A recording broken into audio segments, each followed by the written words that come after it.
शुभ सकाल समस्त प्रणाम प्रिय छात्र छात्रीगण। आज अध्याय आम गोटे नूतन पाठ्यक्रम को आलोचना करवा BA general elective 1 history paper history of India early time to 1750 unit 4 chapter 2 Mughal administration institutions. यही अध्याय मानसबदारी सिस्टम आर अर्थ है पिला मोगल मानकर शासन समय जो विभाग गुड़िक रही से भितर मांसधारी व्यवस्था गोटे अन्यतम। तापर आज आम आलोचना करवा।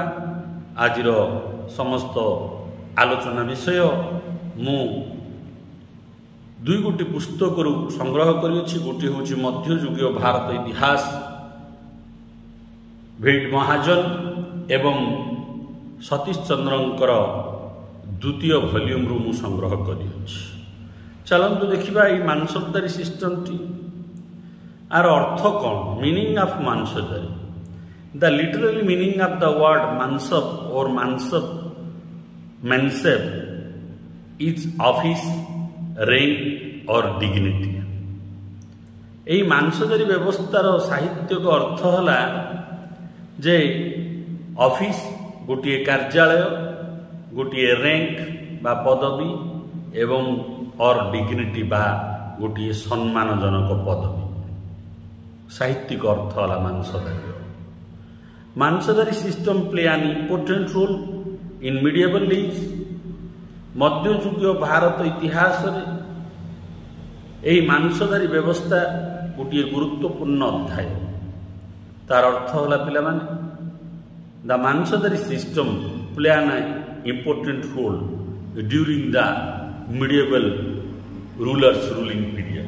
मध्ययुगीय भारत रे जो सम्राट बा राजा माने शासन करुले सेमानंकर शासन समय रे मांसधारी व्यवस्था अत्यंत गुरुत्वपूर्ण थिला। This mansabdari system of Mughals was the basic of civil and military administration of the country. Mansabdari व्यवस्था कहले मुगल मानकर शासन समय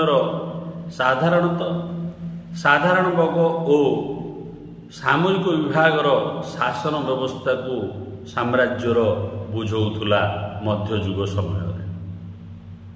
यह पिला मांसधारी व्यवस्थार अर्थ आ विषय विवरण। द्वितीय देखा आम इंट्रोड्यूस्ड एंड बारोइड। ये जो मांसधारी व्यवस्थाटा किए इंट्रोड्यूस करते कौटू आनी भारत को। Mansabdari system was introduced by Akbar. You know childrens, Akbar is the great ruler. He is a Muslim ruler but he implemented tolerable religious policy. Akbar विषय आपण मैंने जानते अकबर जड़े प्रसिद्ध राजा सम्राट जे कि निजे पाठ पढ़ी नथिले मध्य निजर शासन को गौरवमय करिपारिथिले, जहाँकर सब धर्म प्रति सम्मान थिला। से अकबर तांको शासन को सुरुखुरु भाव परिचालित करबा पई एही मांसबदारी व्यवस्था को प्रचलित करथिले। He borrowed this system from Persia. Akbar तांको शासन समय यही व्यवस्थाटी को जो परिचय प्रथमे लागू करथिले निज साम्राज्य भितर, प्रकृत यही व्यवस्थाटी को से पर्सिया अनुकरण करके आनिथिले, पर्सिया शिखिथिले।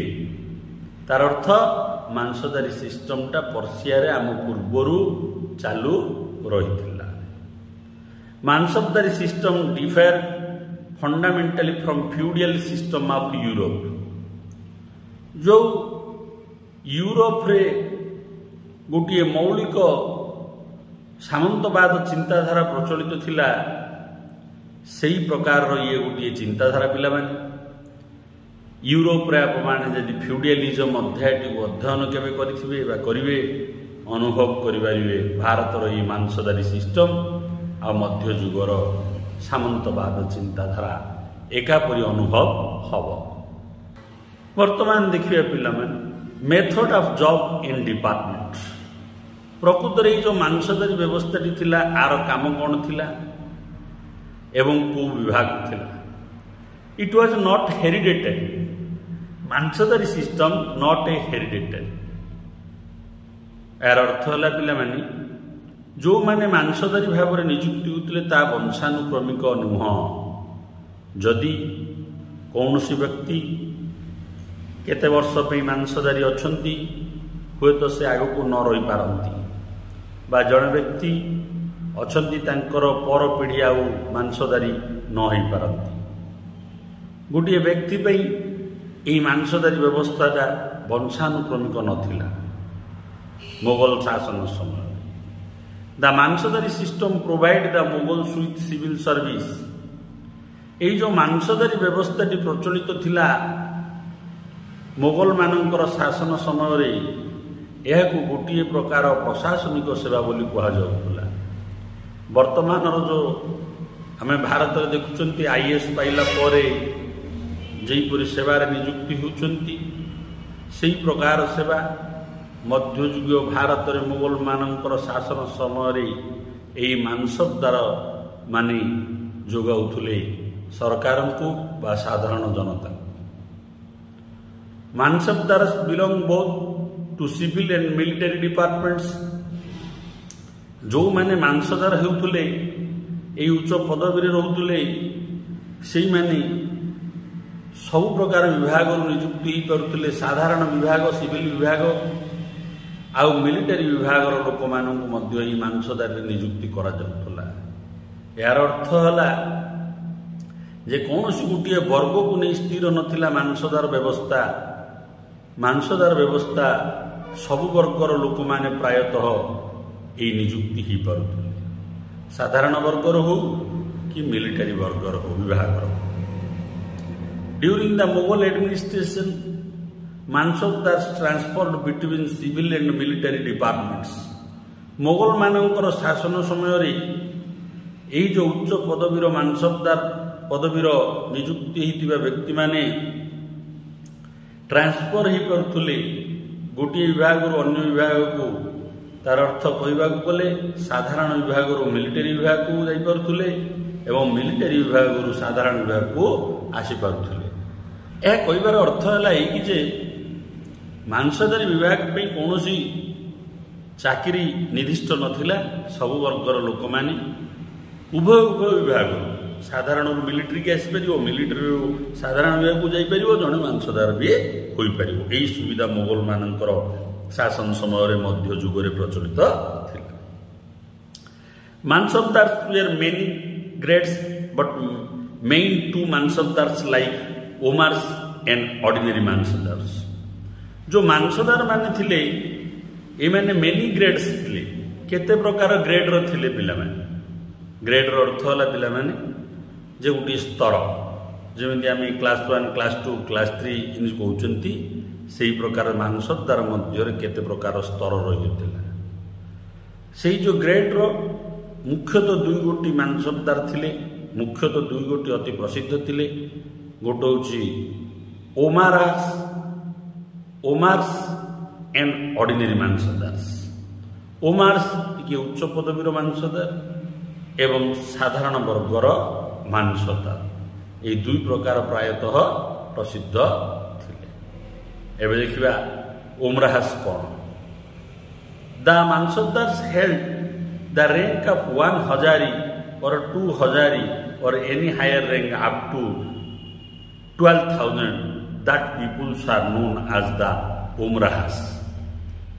এই ଯେଉଁ ଓମରାହାସ ମାଂସଦାରୀ ମାନେ ଥିଲେ, ଏହି ମାଂସଦାରୀ ମାନଙ୍କୁ କୁହାଯାଉଥିଲା 1 ହଜାରୀ ବା 1 ହଜାରୀ, ମାନେ 1000 ତାଙ୍କ ପାଖରେ ସୈନ୍ୟ ରହିଥିବେ, ଅର 2 ହଜାରୀ ବା 2000 ସୈନ୍ୟ ରହିଥିବେ, or any higher rank up to 12,000,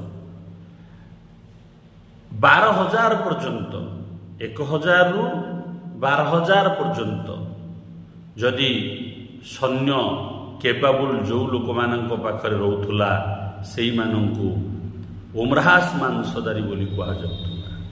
ମନେ ରଖନ୍ତୁ ପିଲାମାନେ, ଯେଉଁମାନଙ୍କ ପାଖରେ 1000 ଥିଲା ତାକୁ 1000 କୁହାଯାଉଥିଲା। ଯେଉଁମାନ ପାଖରେ 2000 ସୈନ୍ୟ ରହୁଥିଲେ ସେଇମାନଙ୍କୁ 2000 ମାଂସଧାରୀ ବୋଲି କୁହାଯାଉଥିଲା। ଏଇ 1000 2000 ସବୁ ମାଂସଧାରୀ ଓମରାହାସ ଅଧୀନରେ ଯାଉଥିଲେ ଅପ୍ ଟୁ 12000 ସୈନ୍ୟ ରଖୁଥିବା ପର୍ଯ୍ୟନ୍ତ। ତାପରେ ଦେଖିବା ପିଲାମାନେ ଦ୍ୱିତୀୟ ଶ୍ରେଣୀର ଅର୍ଡିନାରୀ ମାଂସଦାର, ସାଧାରଣ ବର୍ଗର mansabdar. This type of mansabdar held a rank lower than 1000 but not below 20।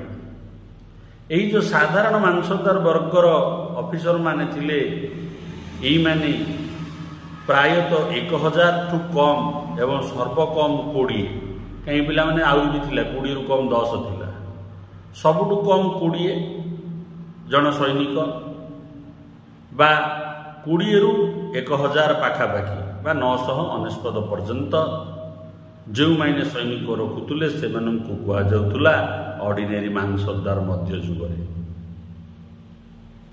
ମାଂସଦାର were to be found not only at the court but also the army and in the province।